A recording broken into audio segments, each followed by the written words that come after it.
Bueno, hola a todos. Yo soy Clara Bonanaz, soy cardióloga del Hospital Clínico de Valencia e investigadora Juan Rodés de INCLIVA. Y para mí es un placer estar aquí en este webinar de miocardiopatías con la doctora Esther Zorio, que es cardióloga del Hospital La Fe y un referente en cardiopatías familiares. Lleva la unidad de cardiopatías familiares. También tenemos a Carles Muñoz, que es farmacéutico investigador de INCLIVA, de nuestro grupo de investigación, y la doctora Catherine Lauwers, que ahora mismo es la jefa del Hospital Quirón Valencia. Los tres son expertos en la materia y la verdad es que el sentido de hacer este webinar sobre todo fue a raíz de que el 25 de agosto de este año, 2023, en el Congreso del Europeo de Cardiología en Ámsterdam, se presentaron por primera vez unas guías de miocardiopatías que nunca había habido. Había unas guías de miocardiopatía hipertrófica que ya eran muy antiguas, y entonces pues es una buena oportunidad para actualizarlas de forma sencilla y que este webinar pueda ser útil no solo para cardiólogos, sino también pues para otros médicos que traten este tipo de miocardiopatías y que pues quieran detectarlas y luego pues referir en el caso de que sea necesario. Sin más dilación, paso la palabra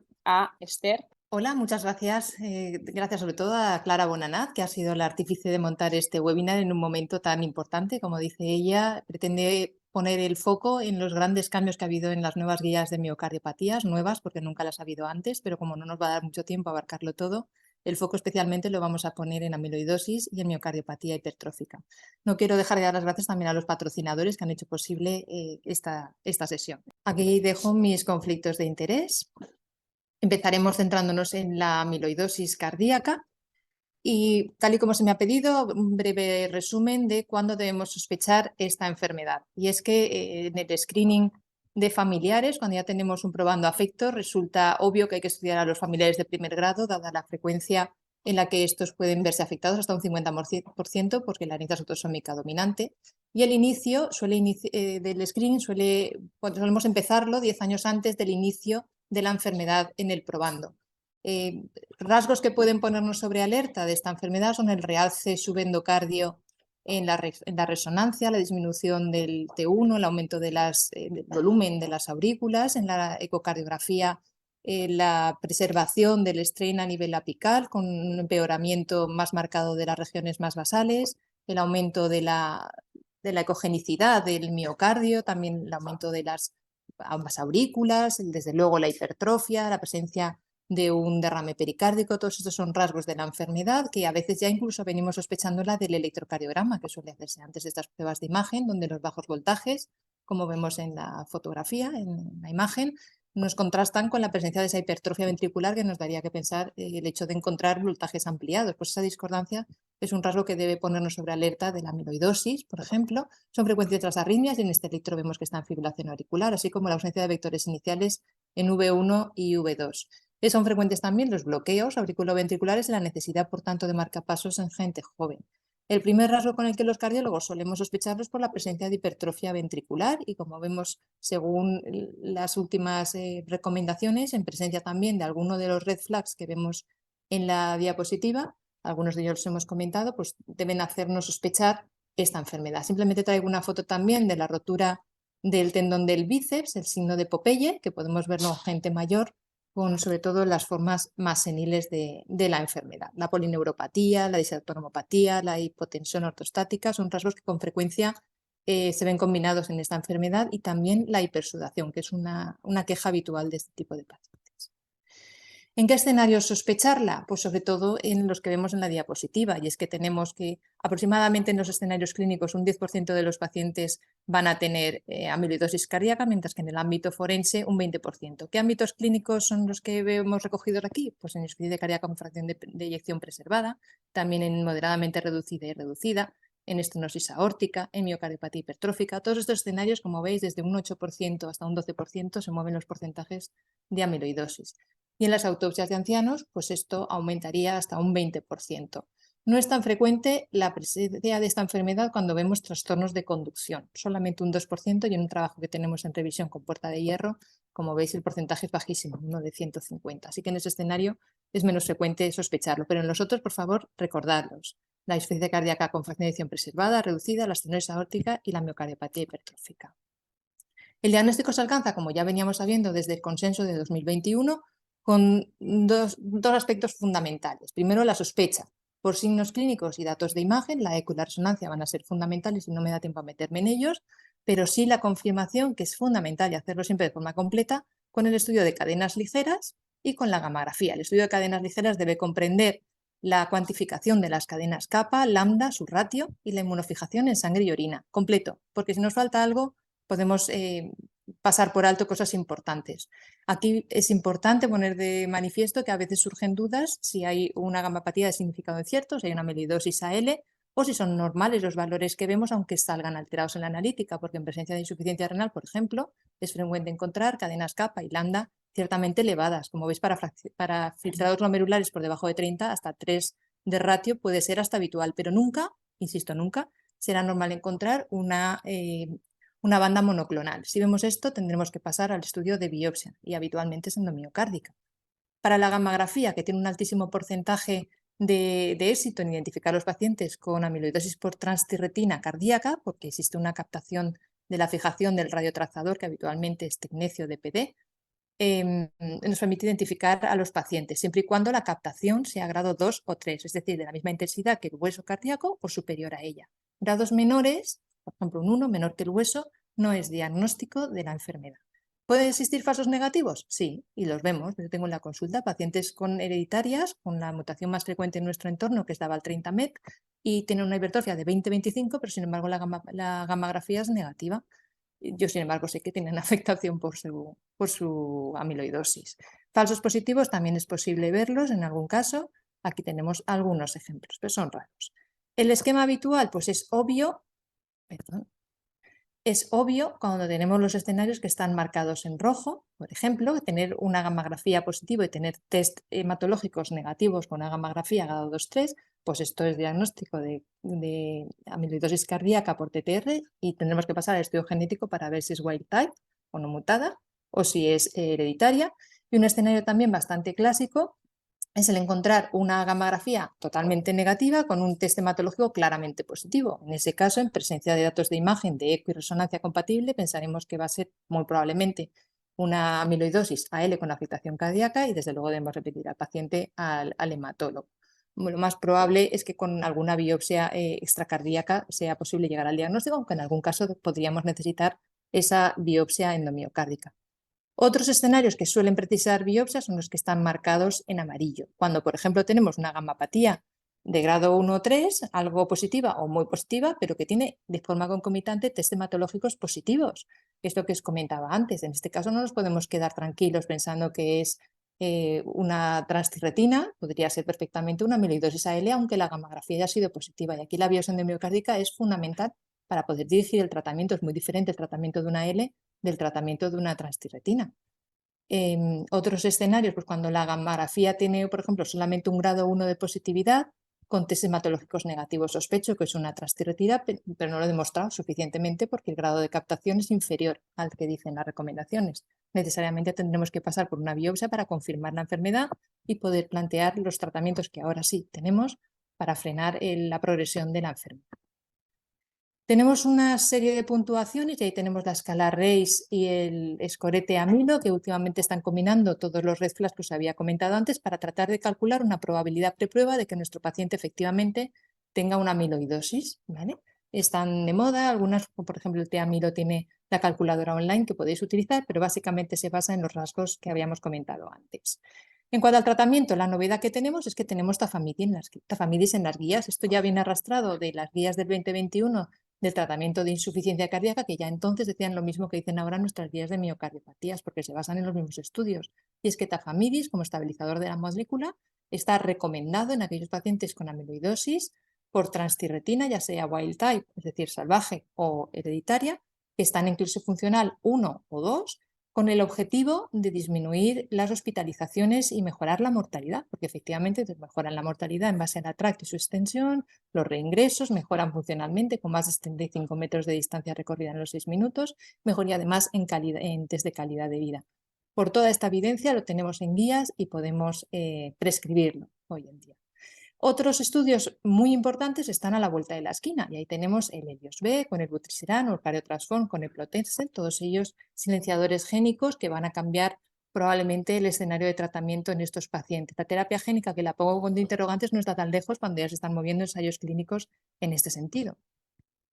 Y si pasamos a la hipertrófica, que es el segundo de los escenarios de los cuales os tengo que hablar, es importante destacar que en estas guías el control del ritmo está subrayado, porque antes probablemente éramos más partidarios en presencia de una cardiopatía estructural, ser menos agresivos con el control del ritmo y más a control de frecuencia, y esto ha cambiado radicalmente en las guías, asumiendo que el porcentaje no será muy alto, pero que tenemos que intentar controlar el ritmo. Si el paciente persiste con síntomas, deberíamos hacer una eco de esfuerzo si en basal no tiene gradiente. Y ojo, que la novedad aquí es que cuando sospechamos la presencia de un gradiente que en situación basal no existe, aparte de hacer valsalva, bipedestación o incluso una eco de esfuerzo, podemos y debemos, según las guías, hacer una eco en bipedestación. A mí esto me sorprendió, pero efectivamente el estar en bipedestación, incluso en hacer la eco en periodo postprandial, puede aumentar los gradientes que objetivemos y que realmente justifiquen la clínica de nuestros pacientes. Luego recordemos esto, que la situación del postprandio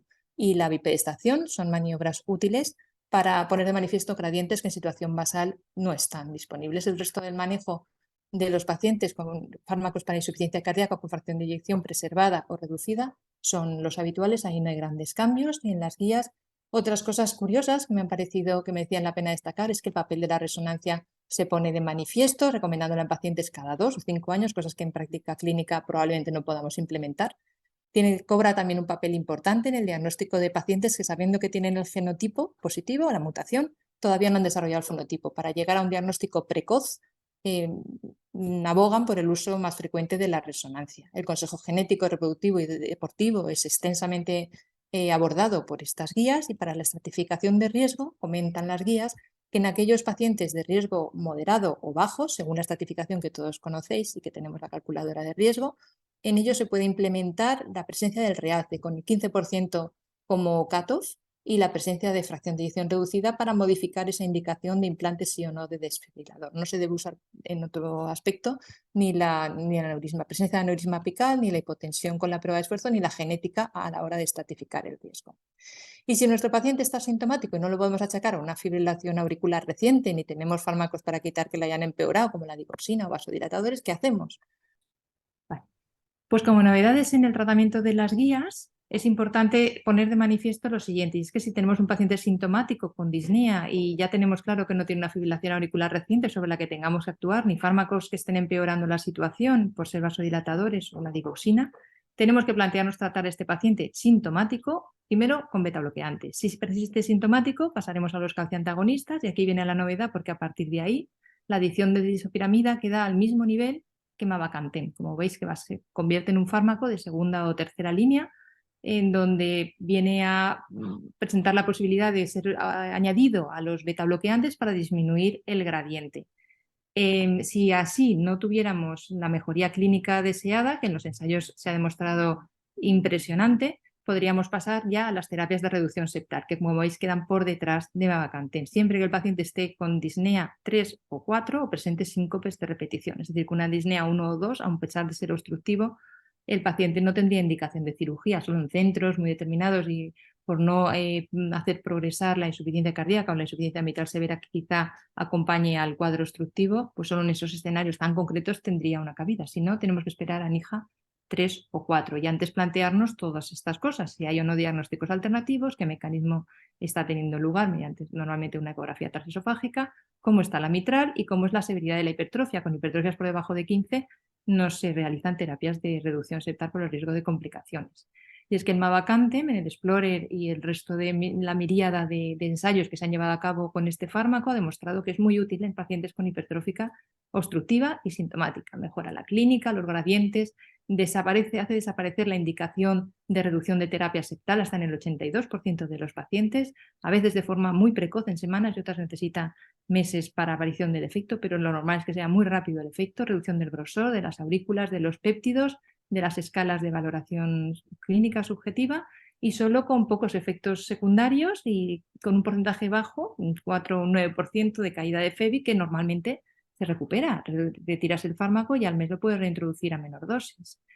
El poner el fármaco es complicado porque requiere de una fase de inicio, de una fase de mantenimiento con muchas ecocardiografías, como veis al principio son mensuales, luego son cada 3 meses y según cómo salga la FEBI y los gradientes tendremos que mantener dosis, reducir dosis o aumentar dosis. Si tenemos que pasar de 2,5 y se puede llegar hasta 15, tendremos que conocer el estado de los polimorfismos del citocromo que veis en la diapositiva, porque en algunos escenarios no es posible aumentar dosis. Entonces tenemos que asegurarnos de que en nuestro centro esos polimorfismos se puedan hacer si cumpliendo la dosis 2,5 tenemos indicación de seguir subiendo. Y la FEBI es muy importante, no se debe iniciar nunca el fármaco por debajo de 55, entre 50 y 55 no se debe aumentar y por debajo de 50 debemos, como decía, interrumpir, dejar pasar un mes y reintroducir a menor dosis. ¿Mensajes para llevar a casa de mi aportación? Pues que en amiloidosis TTR el tafamidis tiene un papel fundamental y tenemos que utilizarlo en nuestras consultas en pacientes con NIJA 2-3 como primera línea de tratamiento, modificador de la enfermedad, y la prescripción se hace mediante solicitud a farmacia hospitalaria, como luego nos contará la doctora Lowes. Para mavacamten, NIJA 2-3 con gradientes obstructivos por encima de 50, aunque la obstrucción sea significativa a partir de 30, solo a partir de 50 hay indicación de mavacamten como segunda o tercera línea y también con prescripción en farmacia hospitalaria. En ambos pues todavía tenemos una serie de dudas, como veis en la diapositiva, no voy a entrar en ellas por cuestiones de tiempo, pero con el paso de los meses y los pocos años que tenemos por delante seguramente podremos resolver muchos de estos interrogantes. Muchas gracias a todos y os dejo con Carles, que va a hablar de los mecanismos de estos fármacos. Pues muchas gracias, Esther, por la presentación. También me gustaría dar las gracias a la doctora Clara Bonanat y a los patrocinadores por hacer posible este webinar. Estos son mis conflictos de interés. Y en primer lugar, me gustaría empezar a hablar un poco sobre la fisiopatología de la miocardiopatía hipertrófica. En un corazón sano y en el sarcómero, aproximadamente el 40-50% de las cabezas de miosina están en un estado de superrelajación o en estado off, es decir, no están unidas a la fibra de actina. Sin embargo, en la miocardiopatía hipertrófica, solamente entre un 15 y un 20% de estas cabezas están en este estado de superrelajación. Este es el origen de este aumento de la masa muscular, aumento de la contractilidad y del tamaño del ventrículo izquierdo. Aproximadamente el 55% de los pacientes con miocardiopatía hipertrófica presentan mutaciones en el sarcómero que originan esta enfermedad. La gran mayoría están localizadas en estos dos puntos. El mavacamten es un fármaco de pequeño tamaño y de única dosis que lleva a cabo una modulación alostérica en la beta-miosina. Una vez se une, impide la entrada del ATP a la ATPasa, por lo tanto no lleva a cabo la activación y se mantiene en este estado de superrelajación. Tiene un efecto dosis dependiente, reversible, es selectiva y muy potente. Dos estudios a destacar de este fármaco. En primer lugar, el Explorer, donde tras 30 semanas de estudio, el 65% de los pacientes presentó una mejora de 1 o más de la clase de NIJA. Como se puede ver en esta gráfica, los pacientes empezaron con la clase NIJA 3 o NIJA 2 y al cabo de las 30 semanas estas dos poblaciones fueron disminuyendo, incrementando la población de clase NIJA 1. También se vio una reducción del NT-proBNP aproximadamente de 500 nanogramos litro en comparación con la población placebo y también en troponina ultrasensible. Hubo también una disminución de la masa del ventrículo izquierdo y una menor presión en el tracto de salida del ventrículo izquierdo, tanto en reposo como después del ejercicio. Aquí muestro una gráfica donde al cabo de las 30 semanas, aquí está la población con el tratamiento con mavacamten, está muy por debajo de lo que indican las guías para el diagnóstico de una obstrucción en el ventrículo izquierdo. Otro estudio a destacar es el estudio MAVA, es un estudio a largo plazo de unos 5 años que utilizó una subpoblación del Explorer. Al final del estudio se obtuvieron una mejoría en el resultado, tanto en los gradientes del tracto de salida del ventrículo izquierdo, clase NIJA y los niveles de NT-proBNP. En cuanto a la amiloidosis, es una enfermedad debilitante que está inducida por fibras insolubles, fibras proteicas insolubles o amiloides que se van acumulando en el interior de los tejidos e impiden que se lleve a cabo una función normal de estos. La transtirretina es una de estas proteínas que más puede dar lugar a la amiloidosis. Se produce en su mayoría en el hígado, pero también en el plexo coronoideo y en la retina. El tetrámero de transtirretina se va disociando hasta obtener unos monómeros que se ligan mal y dan lugar, y bueno, se desnaturalizan y dan lugar a estas fibrillas que originan la enfermedad. Bueno, la amiloidosis por lo general es una patología sistémica, pero podemos destacar como dos fenotipos, la polineuropatía y la cardíaca. En cuanto al tratamiento de la amiloidosis por transtirretina, hay como tres vías. En primer lugar, estabilizadores de del tetrámero, silenciadores de la transtirretina y anticuerpos antitranstirretina. Vamos a empezar hablando del tafamidis, que como se ha mencionado antes, es un estabilizador del tetrámero que se une a los puntos de anclaje de la tiroxina. De esa forma impide la disociación y la formación de estas fibrillas. A pesar de su actividad, no impide la función biológica de la transtirretina, ya que es un transportador que apenas lleva menos del 1% de la tiroxina biológica. Otras cosas a destacar, pues presenta una elevada afinidad en la amiloidosis por transtirretina hereditaria y nativa, y se ha visto que también es efectivo en 14 variantes de esta proteína. Como se va a incidir más adelante, es el único fármaco que está aprobado, que está indicado para la amiloidosis cardíaca. El estudio ATTRACT es el estudio más destacable de este fármaco. Es un ensayo de fase 3, multicéntrico, aleatorizado, doble ciego, donde se determinó la eficacia y seguridad del tafamidis en amiloidosis cardíaca. Fue muy superior, reduciendo la combinación de la mortalidad por cualquier causa y frecuencia cardíaca. La frecuencia de hospitalizaciones de origen cardiovascular durante los 30 meses del estudio. Se redujo un 30% del riesgo de mortalidad, disminuyó un 32% la tasa de hospitalizaciones en comparación a placebo y en ambos casos se obtuvo un NNT muy bajo. Además, como también ha mencionado la doctora Esther, frenó el deterioro de la capacidad funcional y la calidad de vida medidos por la prueba de 6 minutos marcha y el test del Kansas City. Estos valores ya se veían las diferencias en el primer mes, pero las diferencias significativas fueron a partir del mes 6. También estabilizó las concentraciones de transtirretina en aproximadamente el 88% de los pacientes y a los 5 años la supervivencia de estos pacientes fue del 53,2%. El acoramidis es otro fármaco estabilizador de la transtirretina que se une al punto de anclaje de la tiroxina mediante enlaces iónicos y puentes de hidrógeno, aportando una gran estabilidad y potencia. Es selectivo para la amiloidosis por transtirretina nativa y en la mutación V122I. En el estudio de fase 2 se ha visto que está muy bien tolerado y permite la recuperación de las concentraciones normales de la transtirretina. Por ello, se está llevando a cabo un estudio de fase 3, estudio Attribute, actualmente en fase de reclutamiento de pacientes. Y ya para ir terminando mi exposición, me gustaría destacar unos fármacos que se están en desarrollo actualmente. Como unos estabilizadores, como el tafamidis, acoramidis, que hemos estado hablando, los silenciadores de la transtirretina, como el patisiran, que está aprobado para la amiloidosis por transtirretina en polineuropatía, y actualmente pues, están en el estudio Apollo-B para la indicación en la amiloidosis cardíaca. En cuanto a anticuerpos antitranstirretina, me gustaría destacar el PRX004, que actualmente ha finalizado con éxito en la fase 1 del estudio y ya ha empezado la fase 2 con pacientes en amiloidosis cardíaca.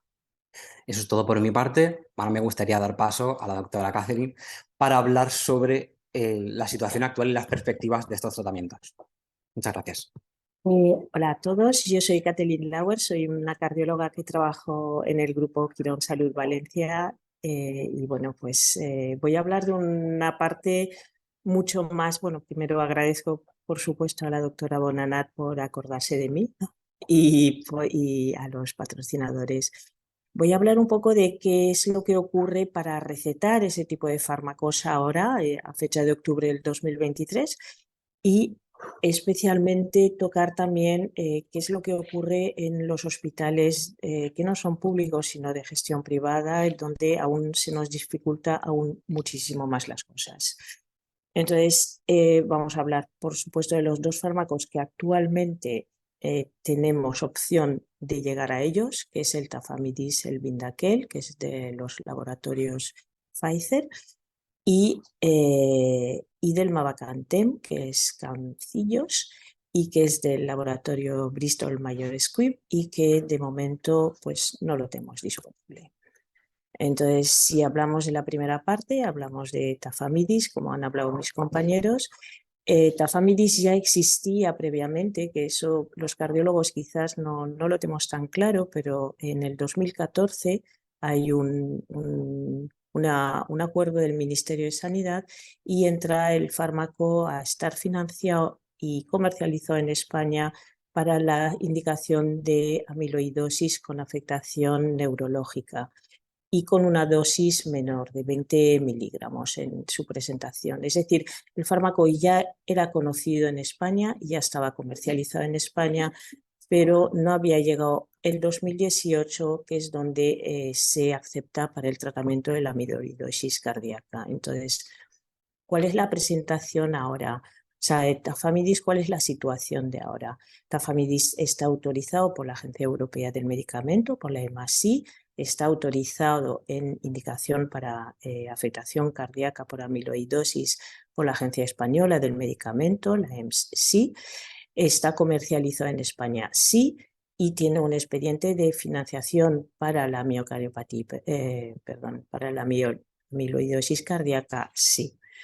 Es decir, es un fármaco que ha pasado todos los pasos, tiene como ya estaba aceptado por la Agencia Europea del Medicamento ya hace algún tiempo, pero España no estaba entrando el fármaco, ya el año pasado, en febrero del 2022, ya hay un informe de posicionamiento terapéutico, lo que se llama el IPT en el Ministerio, que lo aprueba y dice las condiciones en que tienen que entrar financiado, pero solamente pasa a una situación real de financiación en España a partir de abril de este año.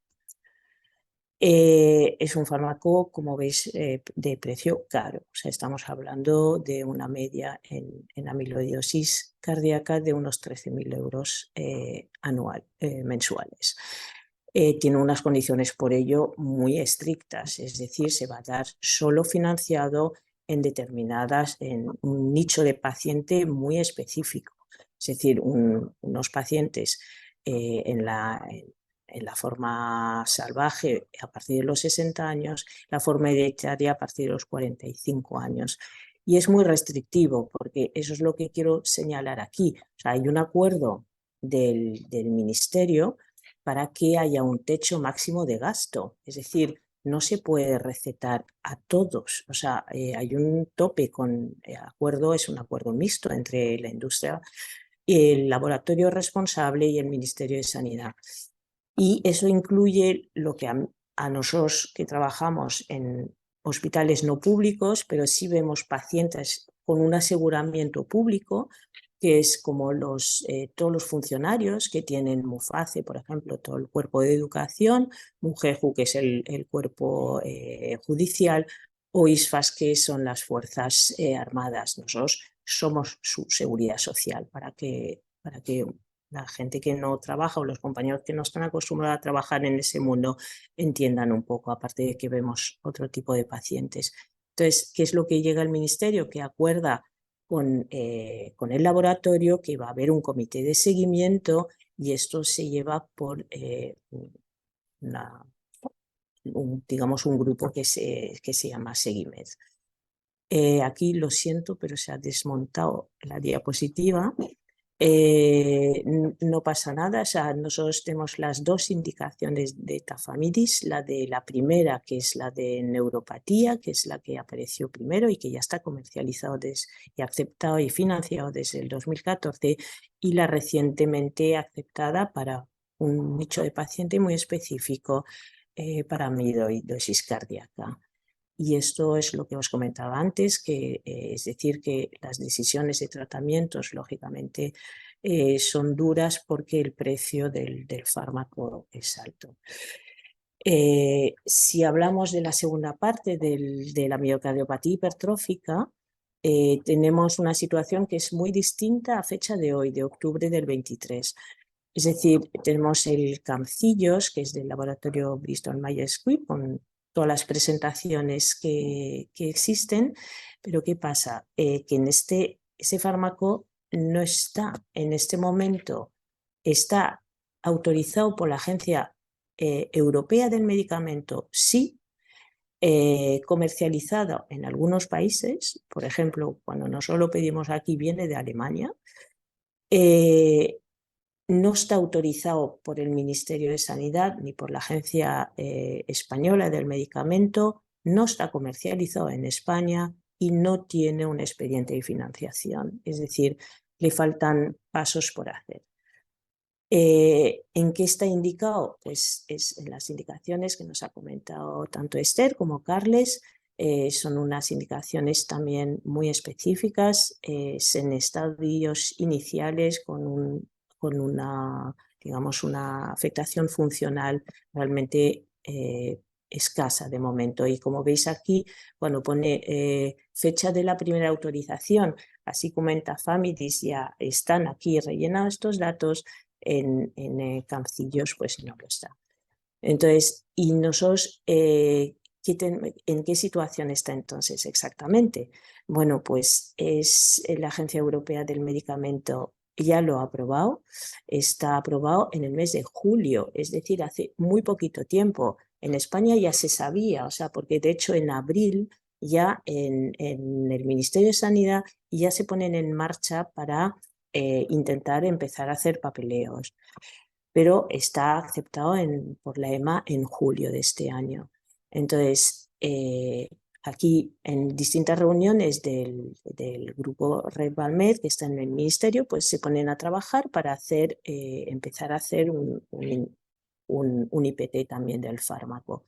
Entonces, ¿qué podemos hacer a fecha de hoy? O sea, pues a partir de nosotros podemos darlo, pero tenemos que pasar por un sistema que es un sistema centralizado que se encuentra en la página del ministerio, que es la gestión y pedir esos medicamentos como medicamentos en situaciones especiales. Entonces, eso lleva una serie de pasos. La verdad es que lo han centralizado, entonces, ¿eso qué permite?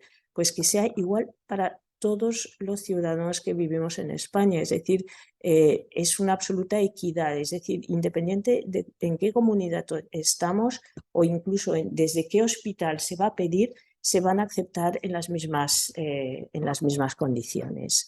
Entonces, está aceptado y recientemente comercializado en la Unión Europea, ya os digo que cuando se pauta aquí se trae de Alemania. En España de momento no hay nada, pero sí que se está construyendo el IPT. Entonces, eso quiere decir más o menos el tiempo medio que pasa hasta llegar a una financiación real y no pasar por todos los pasos de pautarlo como una medicación en situaciones especiales, oscila entre 6 y 12 meses. Entonces, ¿cómo lo tengo que entrar? Pues tengo que entrar aquí en la gestión de medicamentos en situaciones especiales, en esta dirección, y me va a dar una serie de pasos. Normalmente la persona que lo va a hacer va a tener una tarjeta o lo va a reconocer el sistema, va a tener una contraseña para entrar. Esa contraseña en el sistema público puede estar a nombre de diferentes médicos, entre ellos podría ser los cardiólogos. En un hospital de gestión privada solo está la autorización en mano de los farmacéuticos hospitalarios. Entonces, hay que hacer muchos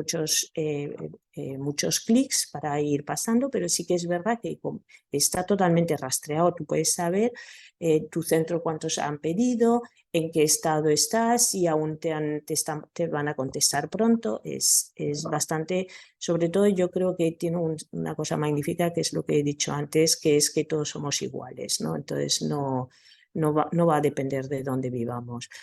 El precio es relativamente alto, es un fármaco que vale unos 1.700 euros mensuales, independiente de la cantidad que lleve de fármaco, de su presentación.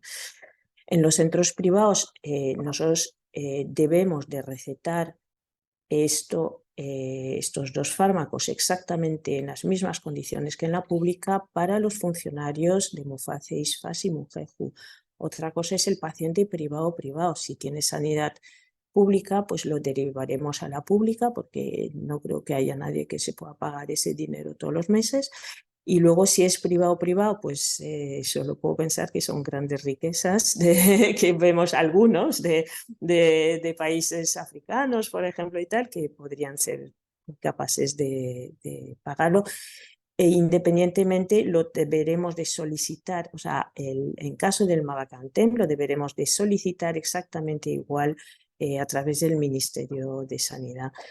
Entonces, ¿qué es lo que hago yo, por ejemplo, en un hospital privado? Bueno, pues para recetar, los dos son fármacos H, es decir, son fármacos hospitalarios, el Tafamidis, lo que os he dicho, de que ya está financiado, comercializado, y en este caso nosotros tenemos que pasar a través si son funcionarios, a través de las compañías aseguradoras. Entonces necesitamos, pero la cosa es la misma, es la que pide en general el Ministerio para todos, pues un informe médico del especialista, los visados de dispensación, ellos tienen que ir a la compañía, luego pasar otra vez a la farmacia hospitalaria, de que la compañía te diga que se va a administrar en la farmacia hospitalaria de este hospital en concreto, y la renovación es mensual. En el caso del Mavacantem vamos a entrar exactamente por la misma vía que en la pública, es un fármaco H, vamos a entrar en la página del Ministerio y va a necesitar pues también lo que nos exige el Ministerio, el consentimiento informado tanto del médico prescriptor como del paciente, el informe médico y la conformidad del director del centro. Estos son, digamos, un ejemplo de los papeles que se haría en caso del Mavacantem. Y nada, quería agradecer mucho el poder estar con unos amigos y bueno, espero que esto os haya servido algo de ayuda, aunque mi parte sé que es un poquito más especial. Pues muchas gracias a todos.